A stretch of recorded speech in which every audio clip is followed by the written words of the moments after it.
Hello and welcome back to the Lynn Lowdown. Today we have a very special guest, Rep Reid, the state representative for the 11th Essex District. Thank you so much for joining us today. Thank you, Danny. It's always a pleasure and appreciate the work that LCTV continues to do. Great. And so you were just sworn in January. This is your sort of 100-day interview. I did not do the math, but we decided it's close. Close enough. Right. Close enough.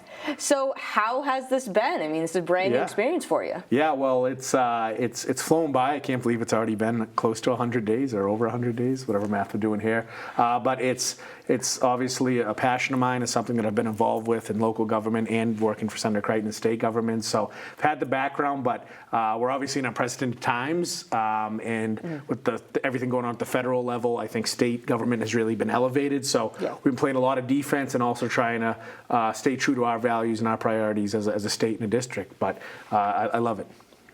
Well, that's always good to hear. I mean, it's always good to love your job. And you were even talking about before we went on, you went through your first bill filing too in January. You did have to explain to me what that meant because I was unsure. So would you mind doing that for our audience? Yeah, sure. Yeah. So at the beginning of the new 2-year session, all bills are basically sort of wiped out and they have to either be refiled. The new bills are filed. So that starts off as soon as you're sworn in the beginning of January. And in the middle of January, there's a cutoff for which you can file bills. You can still file bills after that, but the process just gets a little more complicated and it's harder to sort of advance some of those. But yeah, I filed a couple dozen bills, and one of the fun things about being a state rep is you learn about so many different issues, from the highest level to sort of meeting with some of these small groups of really niche issues. But yeah, I filed everything from protecting pharmaceutical companies from having loopholes that they can charge more money for prescriptions, to student teacher pay, to making it easier to electrify the commuter rail and everything else in between. So there's a lot going on. So you really jump in head first. It's sworn in, all right, go. Oh, yeah. Well, like I said, I've been fortunate to have some experience in the State House, and I know the issues pretty well, but still, being in these shoes is a lot different, and you have a lot more people approaching you with different issues. So it's exciting. It's exciting to learn new things every day and hear from different people. And you even mentioned in your bio, too, you talk about you've been involved in education for much of your life. You were housing insecure young. Do you think that affects what issues you really seem to focus on in the bills? 100%. I think both your professional and personal experiences inform sort of all of our decisions as legislators. And that's a good thing, I think. And that's why it's so important that we have people from different walks of life, people from healthcare, from business, people who've experienced these issues firsthand, people who've worked closely with people who've experienced these issues. That's what makes government a beautiful thing, I think. And that's why I feel so fortunate to bring this perspective. You said everyone brings different unique perspectives, then you can all work together on it, work to see how you can best help basically the largest amount of people possible. Exactly. The more diverse voices, the better. You're also on several, legislative committees, like subcommittees? Sure.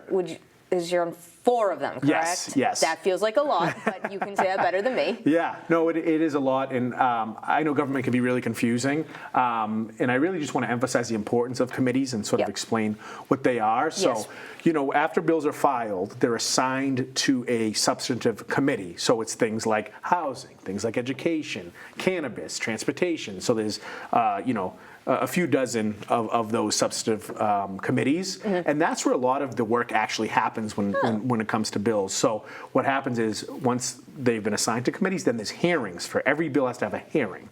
So we had our first hearing on public health, for example, on a number of bills related to public health.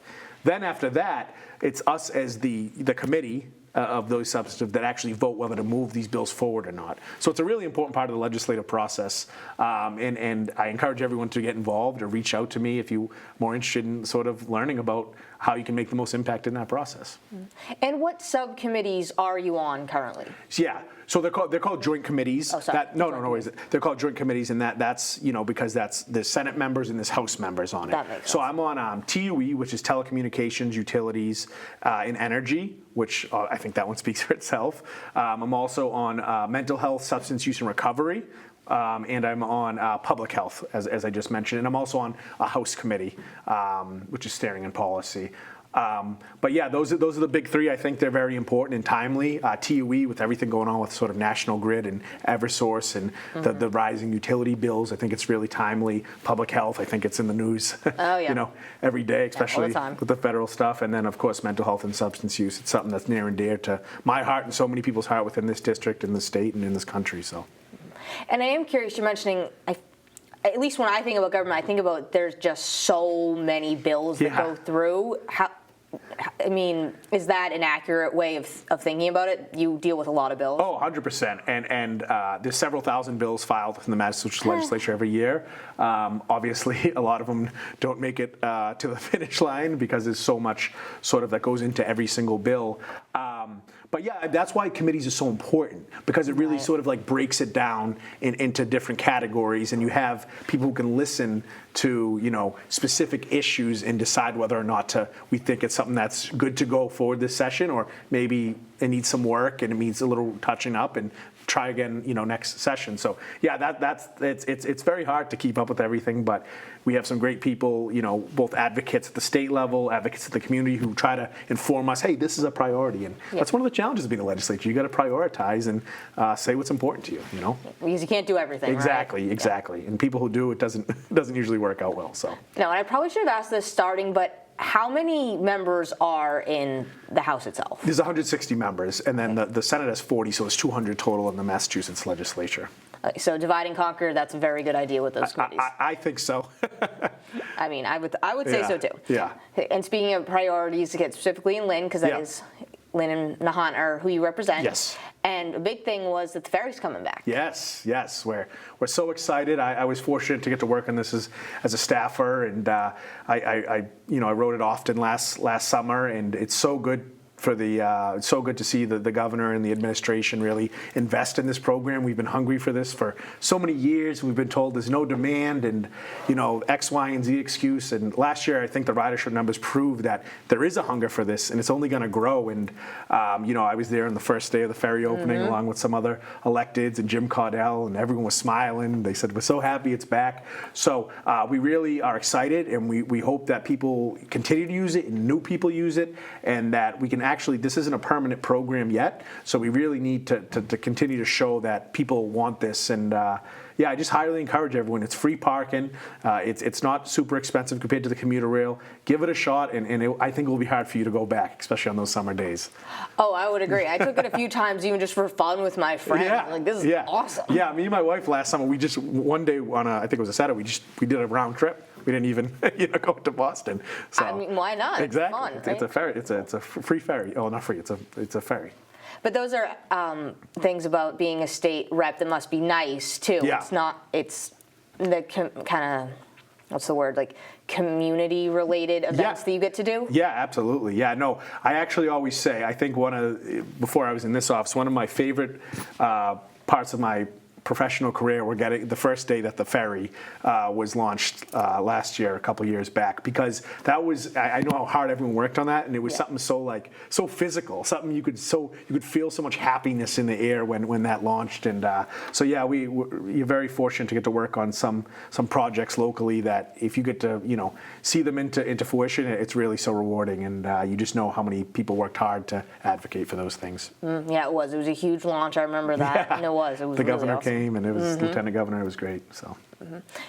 And I guess the only other thing I wanted to wrap up, one other thing you mentioned was the education piece. So you did talk about the Department of Elementary Secondary Education voting down the expansion of KIPP in Lynn, which was a very large deal, both in the local community and the state level too. Yeah, absolutely. That was something that took out a lot of time and energy even before I was, elected to this office. I know it wasn't a clear black and white issue for a lot of folks, but candidly, I've spent a lot of time on the school committee and involved in the schools, and that would have potentially taken away $8 million from our school budget, which we're already in a tough situation with some state money drying up, the Student Opportunity Act money, with federal money really uncertain. And the data they use to sort of justify taking that money away and giving it to the other schools was based on COVID data largely. People still recovering educationally from COVID.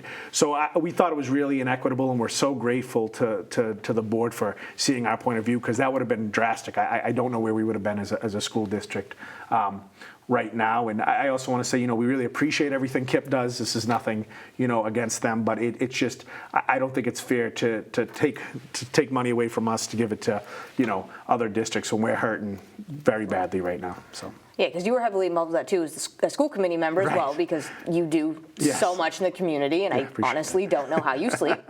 Sleep's overrated. So. Good attitude to have with that.